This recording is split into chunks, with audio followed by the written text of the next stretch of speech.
성경 말씀 창세기 11장 5절 말씀부터 9절 말씀까지 같이 봉독하도록 하십시다. 여호와께서 인생들에 쌓는 성과 대를 보시려고 강림하셨더라.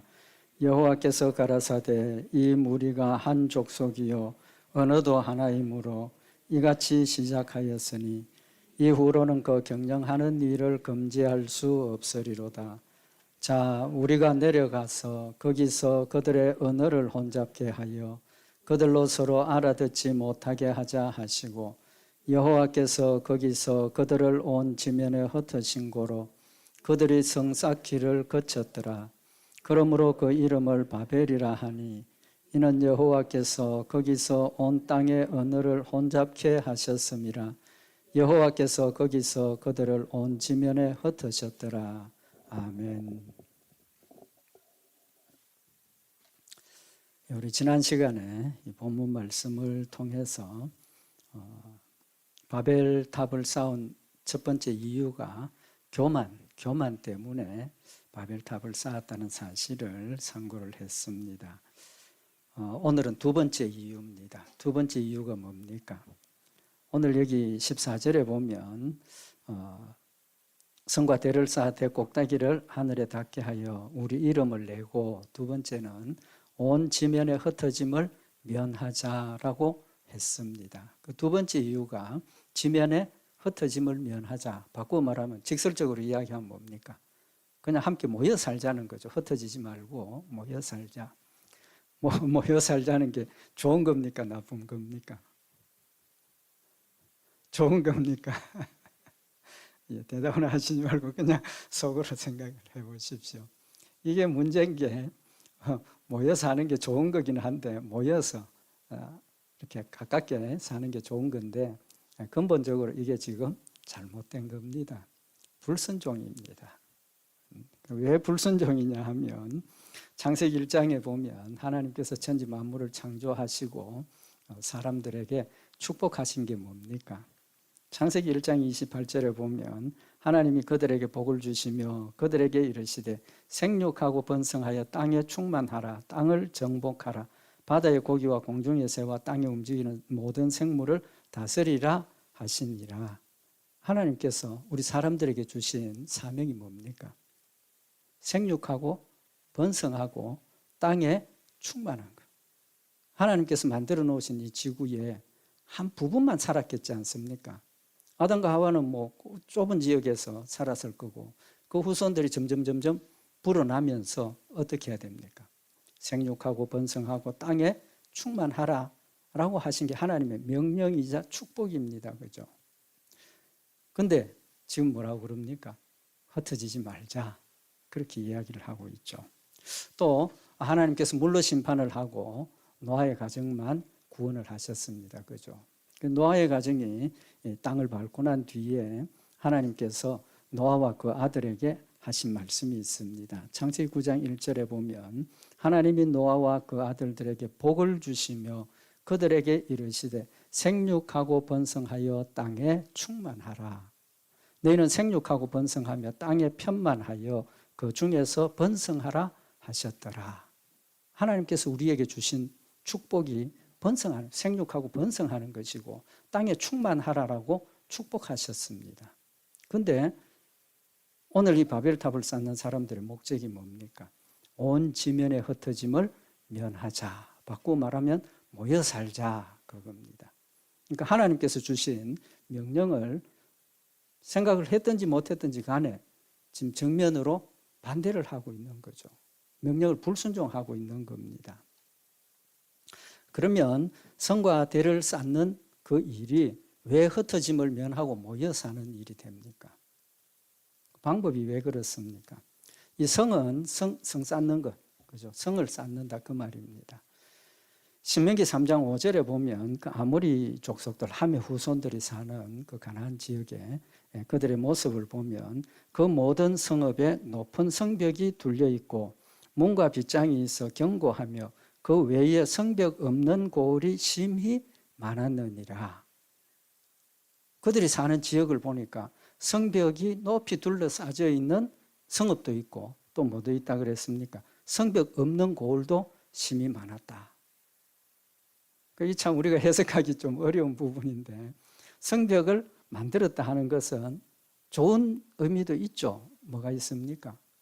자신들을 보호하기 위한 거, 그죠? 보호하기 위한 목적도 있는데, 분명히 밝히고 있는 것은 성벽 없는 고을이 심히 많았다 라는 것은 성벽이 필요 없는 그런 상황이었을 수도 있다는 겁니다. 요새는 뭐 다툼도 많고 뭐 점령하는 그런 욕심도 있고 이러니까 성벽을 만들어서 보호를 해야 되는 그런 부분도 있겠지만, 그 당시에는 넓은 지역에 극소수의 사람들이 지금 살고 있는 그런 상황에서 외세의 침입이라든지 다툼이라든지 뭐 그런 게 없었을 수도 있을 거라는 겁니다. 어쨌든 여기 성벽을 높이 쌓았다 하는 것은 보호의 의미도 있지만 차단의 의미가 더 크죠. 보호도 차단을 하니까 보호가 되는 겁니다.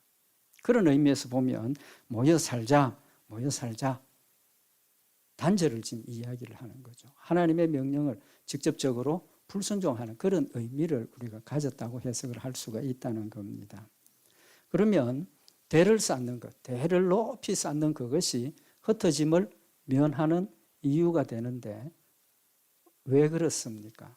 대를 높이 쌓는 것. 대를 높이 쌓으면 뭐가 됩니까?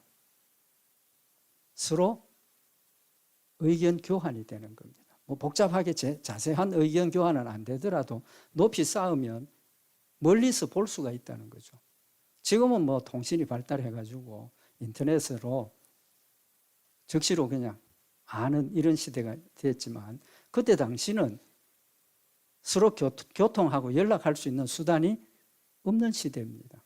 직접 사람이 가서 전달하거나 그런 시대인데, 대를 높이 쌓으면 멀리서도 그 대가 보인다는 거죠.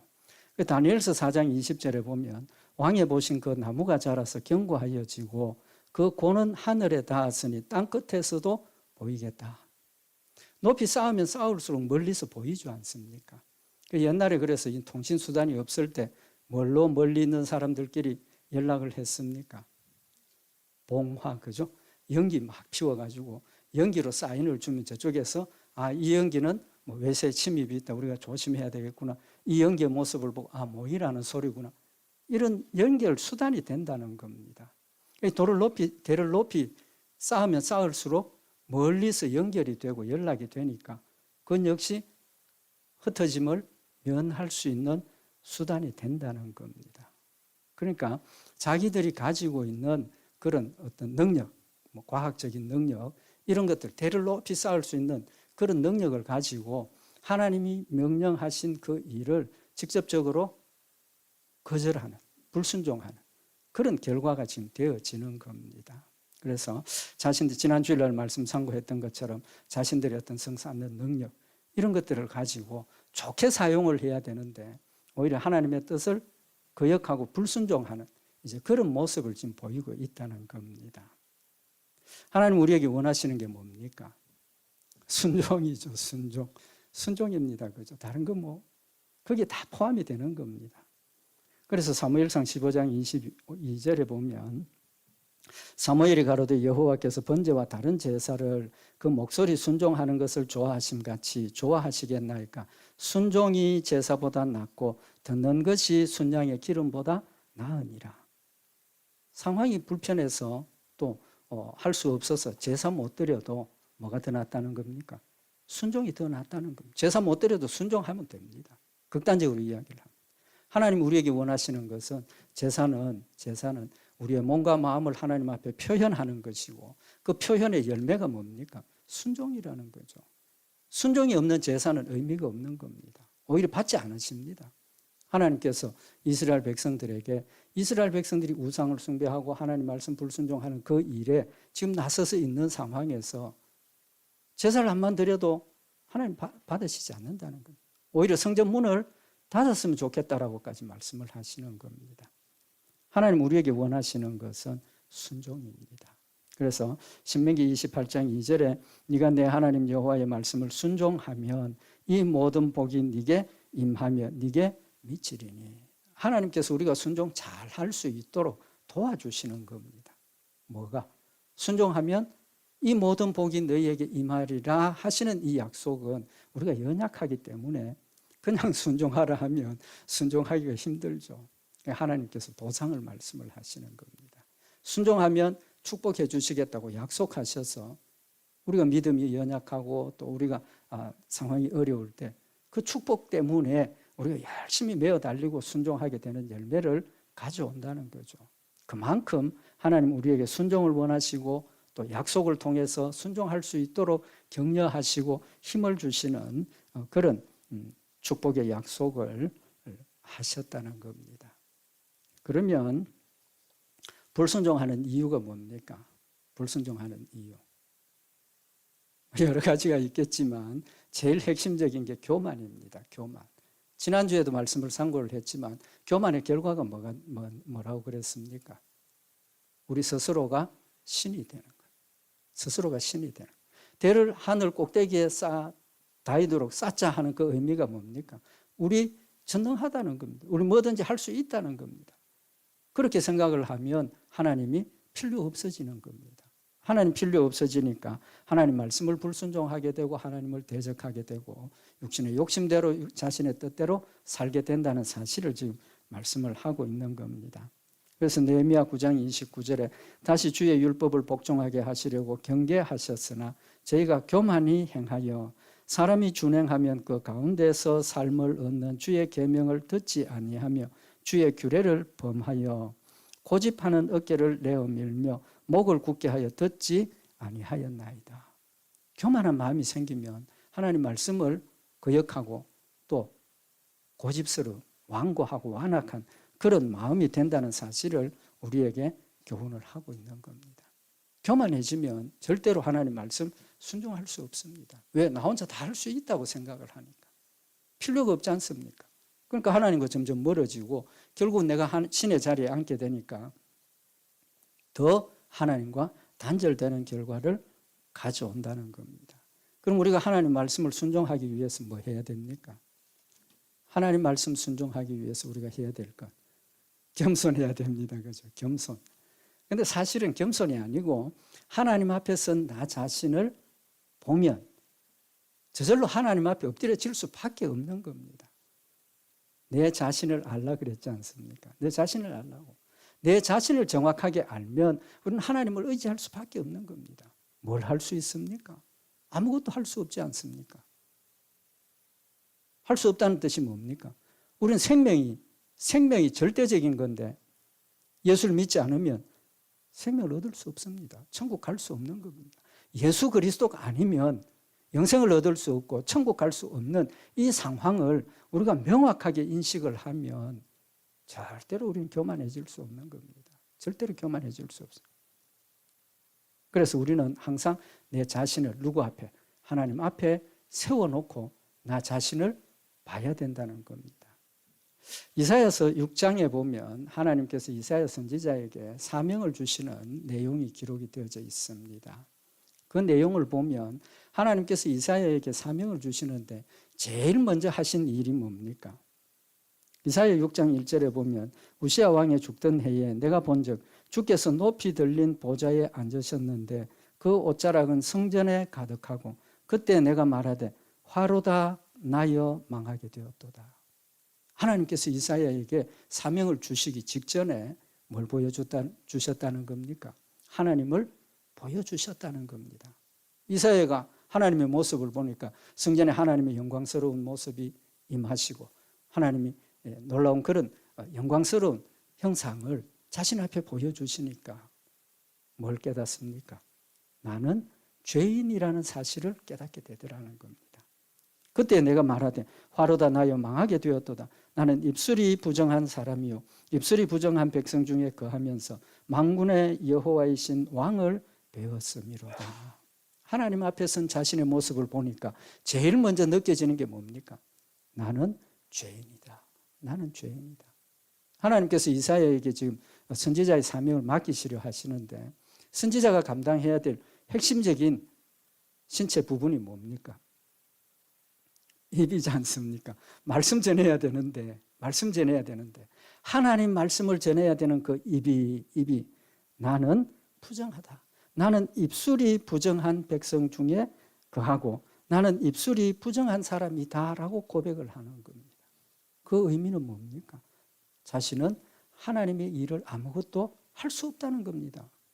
하나님이 맡기시는 이 말씀을 전하는 일에 입술이 부정하니까 아무것도 할 수 없다는 걸 고백을 하게 되는 겁니다.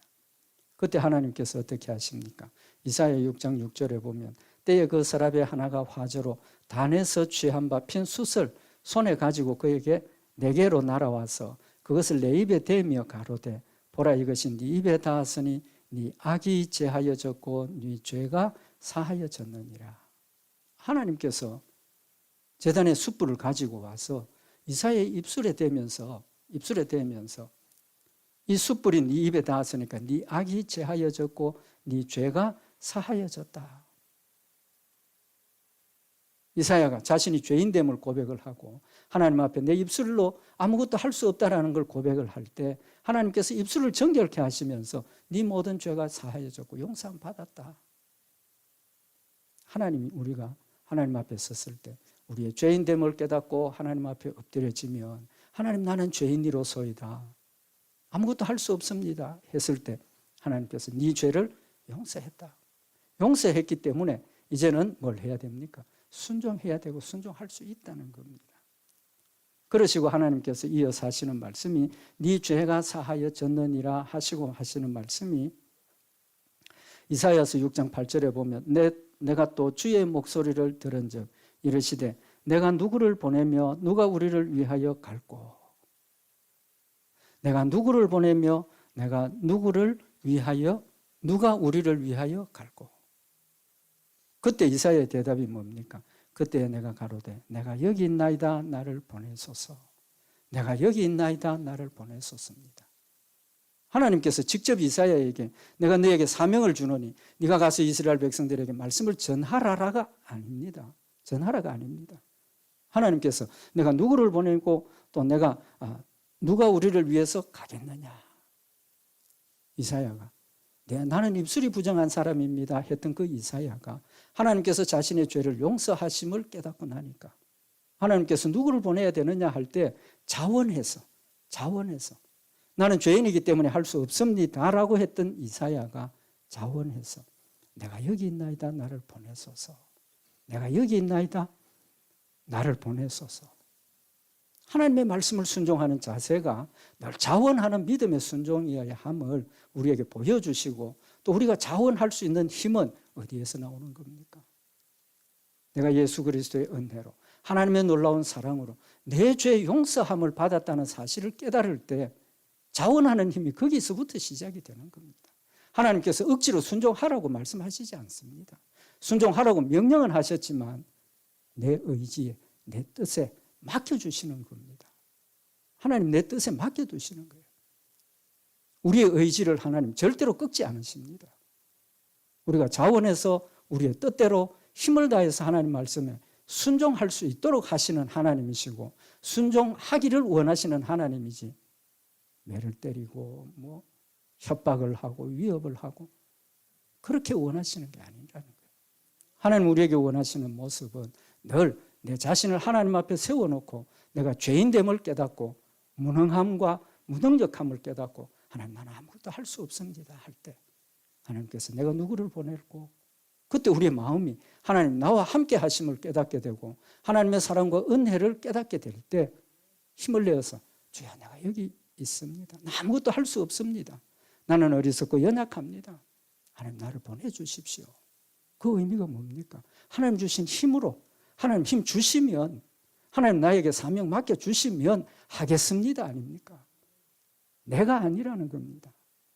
하나님께서 이사야를 하나님 앞에 세워주셔서 하나님 주신 은혜와 사랑을 깨닫게 하시고 주여 내가 여기 있나이다라고 고백하게 하시는 하나님이시라는 겁니다. 그러나 오늘 이들은 자신의 능력과 자신이 가지고 있는 힘들 그걸 가지고 하나님께서 하신 명령을 정면으로 배치되게 불순종하고 자신의 뜻들을 이루려고 사는 모습을 보여주고 있는 겁니다. 하나님 우리에게 원하시는 건 순종입니다. 자원하는 순종을 원하시는 겁니다. 거기에 기쁨이 있고 거기에 힘이 있고 거기에 성령의 능력의 역사들이 나타나지는 겁니다. 한 가지 우리 여기서 더 생각해야 될 부분이 뭐냐 하면 이들이 교만해서 하나님 말씀 불순종했습니다. 그런데 하나님께서 어떻게 하셨습니까? 징계하셨습니까? 벌 주셨습니까? 흩으신 건 무슨 의미입니까? 그들이 모여 살자 그랬는데 하나님께서 내려오셔서 오늘 여기 11장 6절에 보면 이 무리가 한 족속이여 어느도 하나님으로 이같이 시작하였으니 이후로는 그 경영하는 일을 금지할 수 없으리로다. 자, 우리가 내려가서 거기서 그들의 언어를 혼잡케 하여 그들로 서로 알아듣지 못하게 하자라고 하시고 언어를 혼잡케 하셨어요. 이때까지는 한 언어로 이야기를 했는데 언어를 확 바꿔버리니까 소통이 됩니까? 안 됩니까? 소통이 안 되죠. 소통이 안 되니까 흩어질 수밖에 없네요. 말 통하는 사람들끼리 다 흩어지는 거예요. 그럼 그게 하나님이 벌 내리신 겁니까? 뭐 벌이라고 볼 수도 있을는지 모르겠습니다. 그죠? 그렇지만 우리가 일반적으로 벌이라 하면 뭐 징벌을 내려서 손해를 주신다든지 뭐 이렇게 하나님께서 고통과 괴로움, 벌 주는 걸 생각을 할 수 있는데 지금 여기는 그런 게 없다는 겁니다. 없다는 거예요. 벌 안 내리셨죠? 벌은 내리시지 않고 뭐 하셨습니까? 그들이 생각하고 있던 것들을 막으신 겁니다. 모여 살자 했는데 모여 살지 못하도록 흩으신 거예요. 흩었다는 것은 누구의 뜻입니까? 하나님의 뜻이죠. 우리가 말씀을 상고했던 것처럼 하나님이 세상에 편만하고 번성하고 널리 저는 퍼져서 살아라고 하는 게 하나님의 뜻인데 모여 살자 하니까 그래 내 뜻과 반대되니까 내 뜻대로 하도록 만들겠다. 하나님은 하나님의 뜻을 어떻게든지 이루시는 하나님이십니다. 우리가 반대를 하고 우리가 협력하지 않고 우리가 게으르고 나태해 있어도 하나님은 자신의 뜻을 어떤 방법으로든지 누구를 통해서든지 하나님의 뜻을 이루시는 하나님이십니다. 왜? 신실하신 하나님이시기 때문에. 약속하신 것은, 선포하신 것은 반드시 이루시는 하나님이신 겁니다. 우리가 아무리 반대를 하고 우리가 아무리 거역을 하고 우리가 아무리 방해를 해도 하나님은 하나님의 뜻대로 이루시는 하나님이십니다. 징벌을 내리시지는 않으셨지 않습니까? 그는 벌은 내리시지 않았어요. 그 의미가 무엇입니까? 지난 시간에도 잠깐 말씀을 드렸지만 하나님께서 택한 백성과 택한 받지 못한 백성을 명확하게 구분을 하시고 대하시는 태도가 다릅니다. 대하시는 태도가 다르다고. 로마서 1장 24절에 보면 택한 받지 못한 백성들에게 하나님이 대하시는 태도입니다. 그러므로 하나님께서 저희를 마음의 정욕대로 더러움에 내어버려 두사 저희 몸을 서로 욕되게 하셨다. 뭐라고 그랬습니까? 내어버려 두셨다. 내어버려 두셨다. 육신의 욕심대로 살고 하나님의 뜻을 거역하며 살고 자기 생각대로 사는 그런 모습이었지만 그냥 버려두시는 겁니다. 그냥 버려두시는 거예요. 로마서 1장 28절에도 또한 저희가 마음에 하나님 두기를 싫어하며 하나님께서 저희를 그 상실한 마음대로 내어버려 두사 합당치 못한 일을 하게 하셨으니 곧 모든 불의, 추악, 탐욕, 악의가 가득한 자요 시기, 살인, 분쟁, 사기, 악독이 가득한 자요 수군수군하는 자요 비방하는 자요 하나님을 미워하는 자라고 표현을 했는데 그들이 그렇게 살도록 그냥 버려두시는 하나님이십니다. 버려두시는 하나님. 하나님 공의로우신 하나님이시죠. 죄에 대한 건 철저하게 벌을 주시고 대가를 찾으시는 하나님이십니다. 그러면 하나님 공의로우신 하나님이신데 이들이 죄를 범하는 걸 그냥 버려두신다면 하나님 공의롭습니까? 아닙니까? 오해하지 마세요. 우리가 사는 이 땅에서 우리가 죄를 범한 대로 버려두셔도 언제 공의를 행하십니까? 마지막 심판 때. 하나님의 완벽한 공의는 심판 때, 마지막 심판 때 하나님 공의로우신 하나님이십니다.